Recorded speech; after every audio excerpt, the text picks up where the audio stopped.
cuando estudiemos al esqueleto, cuando nos toque estudiar al esqueleto, vamos a ver cómo se articulan las vértebras para formar a la columna vertebral, ¿sí? Entonces, fíjense cómo las vértebras tienen por ahí reparos anatómicos que se conocen como escotaduras, ¿sí? Escotaduras. Entonces, estas escotaduras son las que se utilizan para articular, ¿sí? Entonces, vean cómo tenemos una lámina que va hacia superior y un pedículo que va hacia inferior, ¿sí? A ver, déjenme señalárselos. Fíjense. Una lámina que va hacia superior y un pedículo que va hacia inferior. Estos dos se articulan y fíjense, aquí está el sitio de articulación. Este sitio de articulación se llama foramen intervertebral. Ojo, ¿eh? Foramen intervertebral o agujero intervertebral.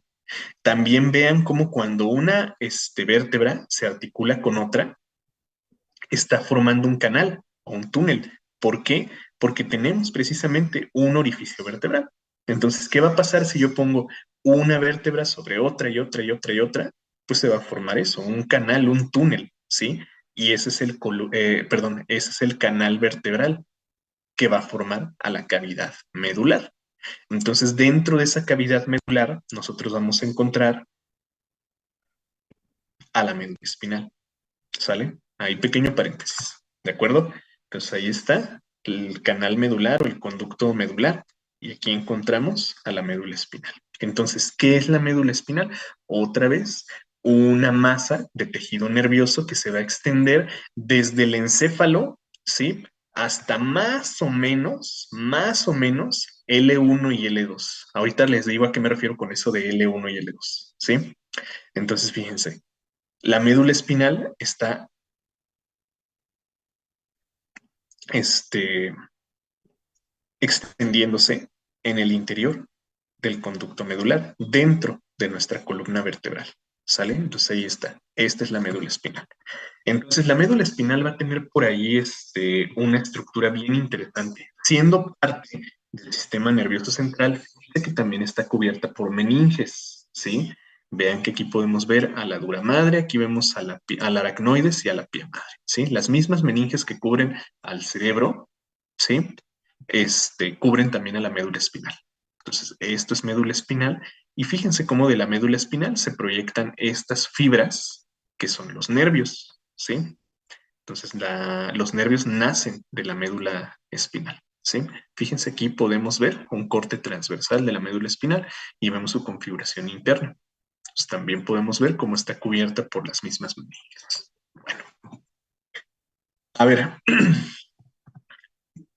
para explicar eso de la posición anatómica de la médula espinal. Vamos a ver que la columna vertebral se divide en vértebras, precisamente, en porciones, cervical, torácica, lumbar y sacra, ¿no? Entonces, la cervical va a tener 7 vértebras. Ojo, ¿eh? 7 vértebras. Aquí dice 8 pares de nervios, ¿sí? Pero son 7 vértebras. Entonces, esas las numeramos desde C1 hasta C7, ¿sí? Las torácicas son 12, entonces las numeramos desde T1 hasta T12. ¿Sí? Las lumbares son 5 y las numeramos desde L5, perdón, desde L1 hasta L5, ¿sale? Entonces, fíjense, aquí terminan las torácicas y aquí, justo aquí, termina la médula espinal. Por eso les decía, la médula espinal llega desde el bulbo raquídeo, ¿sí? Se continúa hacia inferior con la columna vertebral y termina más o menos entre L1 y L2. Claro que habrá variaciones anatómicas de persona a persona, pero en general siempre es así, de L1 a L2, más o menos, ¿sale? Y precisamente eso lo podemos ver acá, ¿sí? Miren, aquí tenemos un diagrama que nos muestra a la médula espinal. Entonces, sabemos perfectamente, ya luego vamos a ver cómo lo van a saber, pero sabemos que esta es la vértebra T12, ¿sí? Este es T12. Ya luego les voy a decir por qué se los puedo decir con tanta seguridad. Y a partir de aquí empieza L1, L2, L3 y así. Entonces, fíjense dónde termina la médula espinal. Aquí, ¿sí? Y termina más o menos ahí entre L1 y L2, ¿sí? Termina entre L1 y L2, ¿de acuerdo? Y ya todo lo que se proyecta de ahí, más allá de L1 y L2, hacia el hueso sacro y el hueso coxígeo, ¿sí? Son fibras nerviosas. Esto es lo que se conoce como la cola de caballo, ¿de acuerdo? Y ya de ahí se van formando plexos que van a formar otros nervios. Ahorita vamos a ver qué onda con eso, ¿de acuerdo? Bueno, entonces ahí termina y ahí empieza. Bueno, la médula espinal, chicos, como les decía, miren, está fija y protegida por meninges, así como el cerebro, así como el cerebelo, está cubierto por las mismas meninges, ¿sí? La dura madre, la aracnoides y la pia madre, ¿sí? Y justo como lo vimos en el espacio subaracnoideo, ¿sí? Aquí en este espacio subaracnoideo, ¿qué hay? Hay, o bueno, díganme ustedes, porque ya lo vimos. ¿Qué había en el espacio subaracnoideo? ¿Qué llena al espacio subaracnoideo? Díganme, ¿el qué? ¿El qué? ¿El qué? ¿Qué hay en el espacio subaracnoideo entre el aracnoides y la pia madre? No me digan que ya se les olvidó. No, no se les olvidó. Qué bueno, exactamente. El líquido cefalorraquídeo, ¿sí? Para proteger, para servir como un amortiguador. Perfecto, chicos. A ver, aprovecho para contestar por aquí algunas preguntas. ¿El alcohol afecta al cerebro o al cerebelo? Al cerebro, ¿sí? Al cerebro. Eh, L1 y L2 es por las lumbares, exactamente, a eso me refería. El cervical es el único que no tiene la misma cantidad de pares de nervios iguales a la cantidad de vértebras, sí, podemos decir eso, sí. Ya cuando veamos a los nervios raquídeos vamos a ver por qué. ¿Y qué es el líquido cefalorraquídeo? El líquido cefalorraquídeo es pues, un líquido protector, nutritivo y amortiguador. Ya que repasemos eso, para los que no lo vieron, les voy a explicar qué onda. Pero es eso, ¿sí? Ya lo vamos a ver después. Algo que quiero destacar aquí en la médula espinal es que la configuración interna está al revés, ¿sí? La configuración interna está al revés que en el encéfalo, ¿sí? Que en el cerebro, pues. Fíjense cómo la materia gris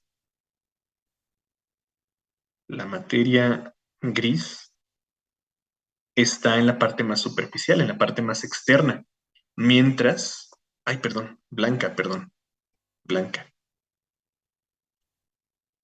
la materia blanca.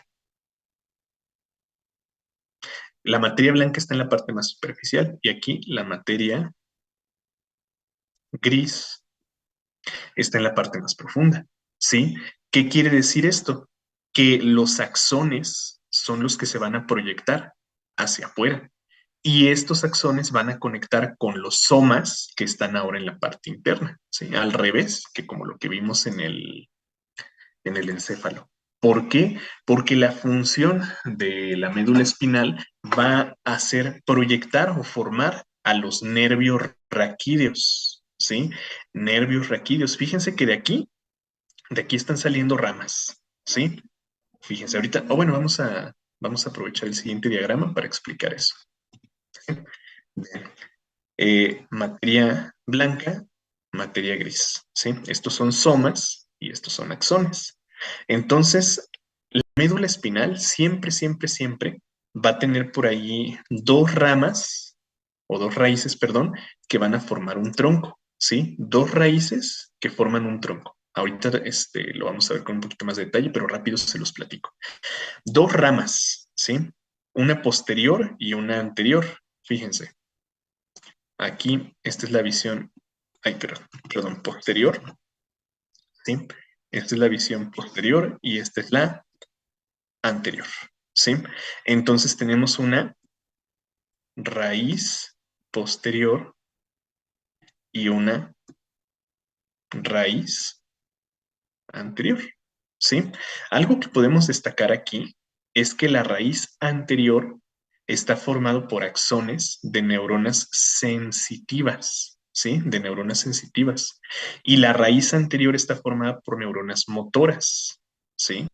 Ojo, ojo con esto. Entonces, la raíz posterior es la que se va a encargar de recibir estímulos, ¿sí? Es la porción, pues, aferente. ¿Se acuerdan de esos términos, verdad? Aferente y eferente. Y cuando en los somas, fíjense, en los somas se recogen y se procesan esos estímulos, nosotros podemos responder a ese estímulo enviándolo a una célula efectora o a un órgano efector, ¿sí? Entonces, esta es la porción eferente de la médula espinal, ¿sí? Esta sería la porción eferente, ¿sale? Entonces, fíjense, la médula espinal está al revés. Aquí hay somas, ¿sí? Y aquí hay axones. Estos axones se van a proyectar para formar raíces, las raíces convergen y forman un tronco y estos troncos se ramifican para formar ramas. Y estos son los que nosotros conocemos como nervios, ¿sí? Ya donde convergen las raíces, se forman los nervios. Y estos nervios se conocen como nervios raquídeos, ¿sale? Bueno, a ver, déjenme ver si les tengo por aquí una pregunta que nos hacen. Si no, ahorita no. Pero bueno, entonces, pues, si una recibe y la otra responde ante ese estímulo, entonces vamos a decir que aquí es donde se produce lo conocido como el arco reflejo, ¿no? ¿Les ha pasado que les evalúan precisamente su función o su capacidad de respuesta motora por medio de un estímulo, ¿no? Por ejemplo, cuando el doctor les pega en la rodilla. ¿Por qué? Porque estamos tocando precisamente un nervio bastante superficial y bastante grande, ¿sí? Entonces, este nervio va a enviar, fíjense, por medio de la raíz posterior, que es receptora, por medio de la raíz posterior, ese estímulo. Aquí, en el área de la médula, perdón, en el área de la materia gris, donde están los somas, se va a procesar esa información y se va a responder a esa información, enviándole esa información o ese estímulo a una célula efectora, a una célula muscular. ¿Para qué? Para producir el movimiento, ¿sí? Entonces, esto es lo que se conoce como el arco reflejo, ¿sí? Monosináptico. ¿Por qué? Porque simplemente consiste en un punto sináptico, ¿sí? En una neurona motora, perdón, una neurona sensitiva que se conecta con una motora, ¿sí? Una aferente que se conecta directamente con una eferente, ¿verdad? Pero hay veces, acuérdense que les había platicado, ¿no?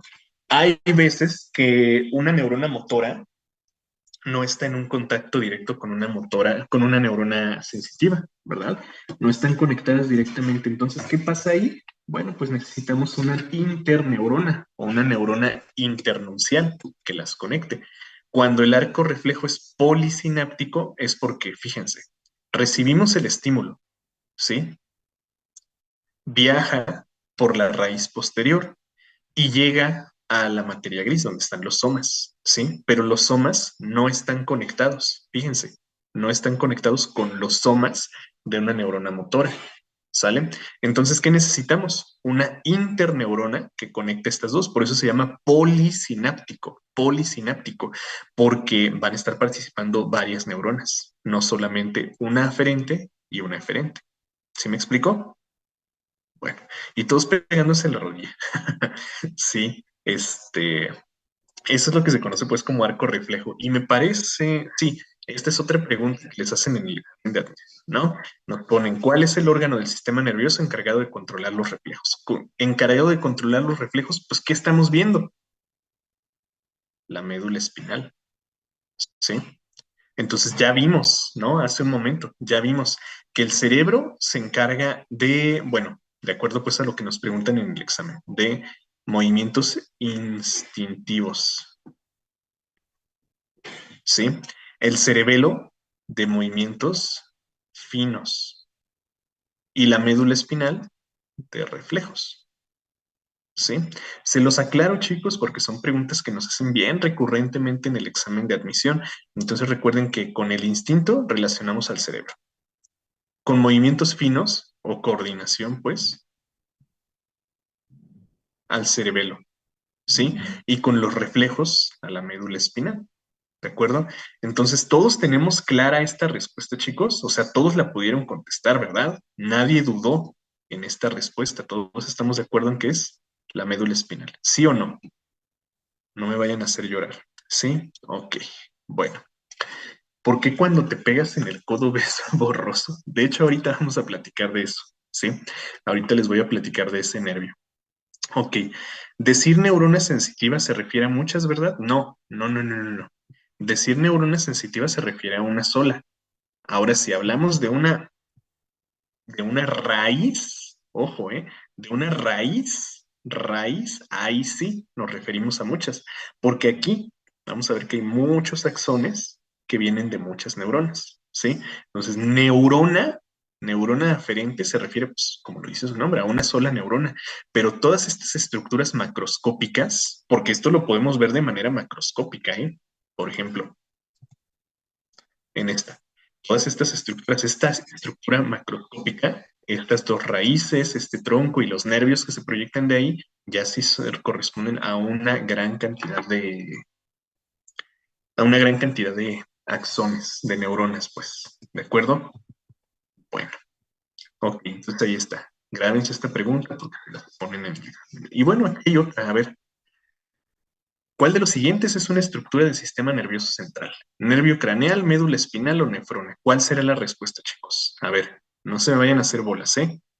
¿Cuál?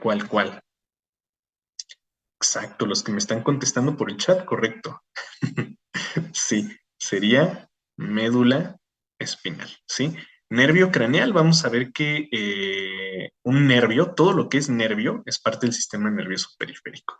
Y la nefrona, pues nada que ver, ¿sí? La nefrona es parte del sistema excretor. ¿Sale? Bueno, pues ahí está, chicos. Dos preguntas bien fáciles, ¿eh? Por eso les decía que lo que estamos viendo está un poquito más a profundidad, ¿sí? Les van a preguntar cosas bien simples, bien simples. Así que si no me están entendiendo del todo, no se me preocupen, ¿sí? Y bueno, eso terminamos el sistema nervioso central. Vamos ahora al sistema nervioso periférico, ¿sí? Pero antes de continuar, vamos a tomarnos un pequeño descanso, ¿sí?